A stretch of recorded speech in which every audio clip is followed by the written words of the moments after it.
Selamat datang di Bijaks News Selasa 24 Desember 2024 bersama saya, Dena.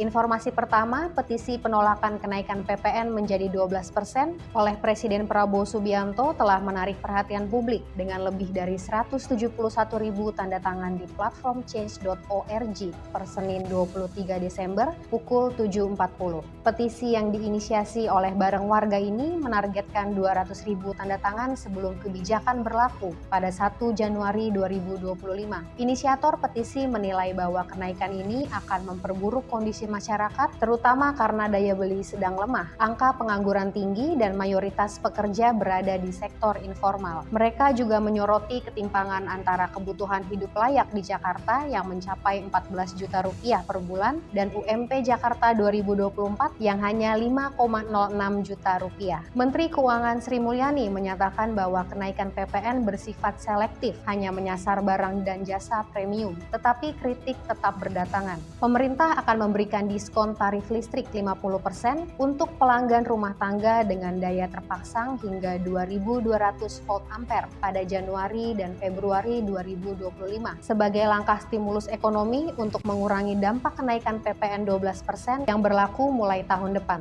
Selanjutnya, Wakil Menteri Perindustrian Faisal Riza mengatakan sektor perindustrian harus tumbuh hingga 8,6% dan memberikan kontribusi 22% terhadap produk domestik bruto agar Indonesia keluar dari jebakan pendapatan menengah. Untuk mewujudkan hal tersebut diperlukan peningkatan produktivitas industri melalui inovasi teknologi, peningkatan keterampilan dan pendidikan, serta efisiensi manajerial dan teknis. Harvey Mois terdakwa kasus korupsi Tata Niaga Timah divonis Senin 23 Desember di Pengadilan Tipikor Jakarta Pusat. Jaksa menuntut hukuman 12 tahun penjara, denda 1 miliar rupiah serta uang pengganti 210 miliar rupiah. Kasus ini diduga merugikan negara 300 triliun rupiah. Seputar teknologi, Menteri Komunikasi dan Digital Mutia Hafid menekankan pentingnya teknologi dan transformasi digital untuk mencapai kesetaraan dan pemberdayaan perempuan terutama di era digital. Dalam peringatan Hari Ibu ke-96 Minggu 22 Desember, ia menyampaikan harapan agar perempuan tidak hanya menjadi pengguna teknologi tetapi juga inovator, kreator, dan pemimpin.